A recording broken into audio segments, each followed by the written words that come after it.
What's going on YouTube? WestHobbiesRC. So today we are back with another how-to video. In this video we are going to go over how to center your servos and make sure you have a level swash plate as you guys have asked. So in this video we're going to cover a couple different methods on doing this. So out here on the table we have laid out what you will need. So hit that like button, hit that subscribe button. Let's get started. So what we need on the table here is a servo program box, either torque, theta, whatever servos you are running. We have a zip tie, which we're going to go over that method. If you have a SAB machine like the Raw 700, Raw 580, Kraken, etc., you will have these little servo guides, and these will help you get a 90 degree on the servo, so we'll go over those. And we have a couple different swash plate levelers laid out. Now, depending on the machine, will depend on the swash plate leveler that you need. This is an Align 550 to 800 swash plate leveler.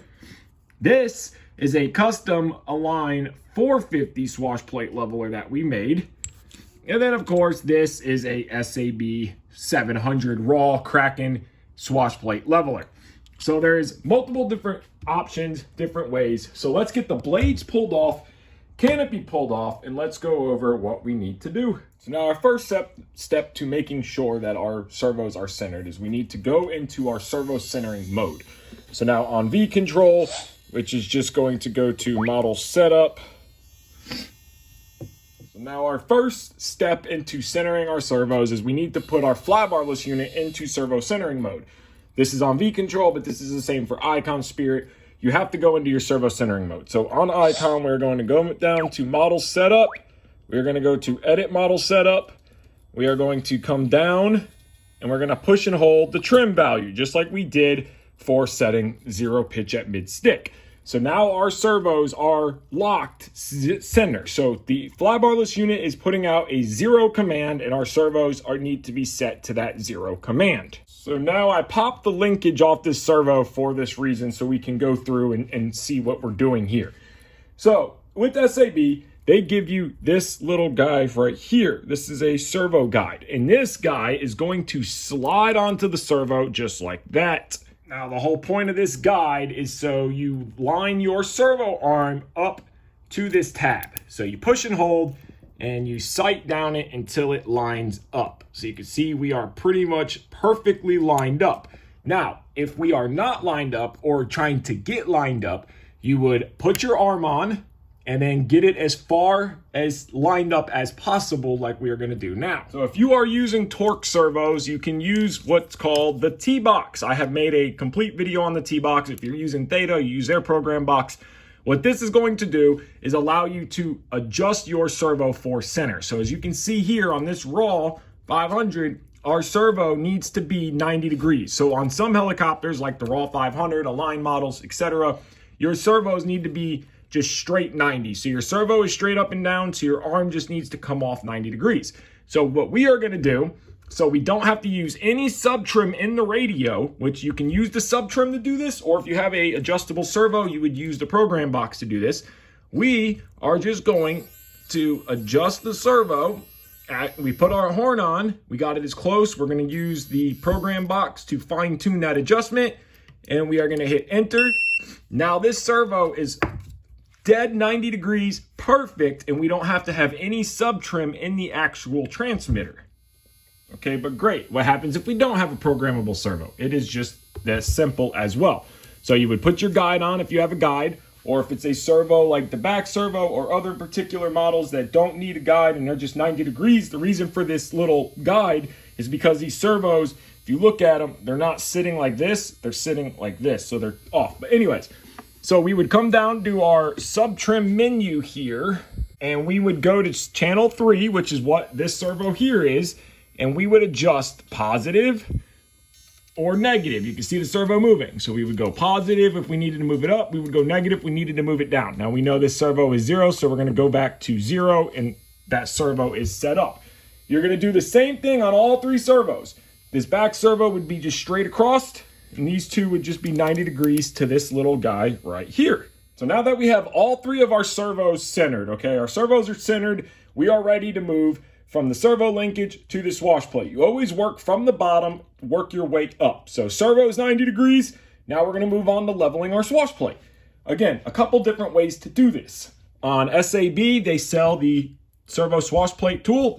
So you can use this, you can use another, whatever your helicopter is, or you can use the zip tie trick, which we are going to show. So on SAB models, you would just slide this guy into place. It fits right in with a magnet. Really nice, really simple.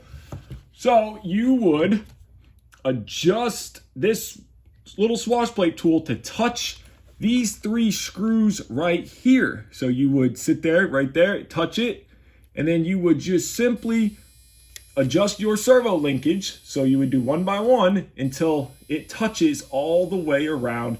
Your swash plate is perfectly level. It is ready to move up. Now, what happens if you don't have a swash plate tool, or you don't want to use the zip tie trick we're going to show? That's not a problem. Most manuals, especially SAB, will give you a dimension from your servo arm to the swash, from the swash to the blade grip. You can measure it and get a level. I don't use swash plate levelers. I'll tell you that, guys. I don't use them. I do it by measurements, and it works perfect every time. You can also tell a lot of the times by your mixer arms, your washout arms. If they are straight across, then you're in the middle. You're at 0. That doesn't mean it's level, but that means it is 0. So now let's try the zip tie trick. So I got a raw 420 competition here. You have to remove the head for this trick, but you're going to take a zip tie and you're going to put it on to the head just like this. It doesn't matter where you do it, up high. I usually go around the bolt hole, but you can use it wherever. So you're going to get that thing tightened down. You're going to have this part of the zip tie hanging out. So we're going to rotate the main shaft. And of course, now this isn't powered up, but you would be doing this after your servos are centered and your linkages are made. You're going to want to bring the zip tie out till it just passes this actual push rod here, this linkage. We are going to cut it off. Then we're going to come back with some CA, and we are going to glue the piece that we just cut off, and we are going to glue it just like this. So we're going to get a rough idea on how long we need it. So we're coming to the points of the swash. That's where we want to go to. We're going to see we need it to be about that long. So we're going to cut that off. We only need this little tail piece right here. Now we're going to come back with a little bit of CA. We are going to put it on to our piece that we just cut off. And we're going to come back. And this is going to definitely make a mess. And we're going to push it on about where we need it. Now, of course, this way isn't 100% accurate, but it's better than nothing. And of course, I got it a little off, but you can see the idea.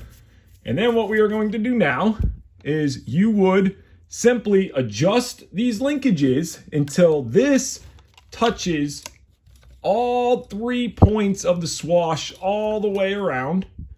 And then you would just keep moving it. So you would start at one end. That would be your reference point. So you know that this from here to here is good. Then you would move it to this end, just like this. And then you would adjust this linkage down because we could see it's hitting. And then we would move it around to this other end, and we would have to adjust that linkage down. So it is a quick and dirty way to level your swash plate if you don't have a leveler or you don't know the dimensions from the swash plate to the actual head. So there you guys go. I hope that was helpful and useful. It is very simple. As long as you have a 90-degree servo, a level swash plate, 0 degrees at mid-stick, you will have a properly set up mechanical part of the helicopter and electrical part, and the helicopter will fly phenomenal. This is how you see every maiden flight of mine, the helicopter from this bench to the air. They fly perfect. That is because I take my time and make sure with a fine-tooth comb, servos are centered, arms are nice and straight, swash plates level. We have 0 at mid, equal positive and negative. All linkages are nice, tight, and square. So something simple to do. You asked for it, so here you guys go. I hope this video is helpful. If you haven't already, hit that like button, hit that subscribe button. Take care and have a great day.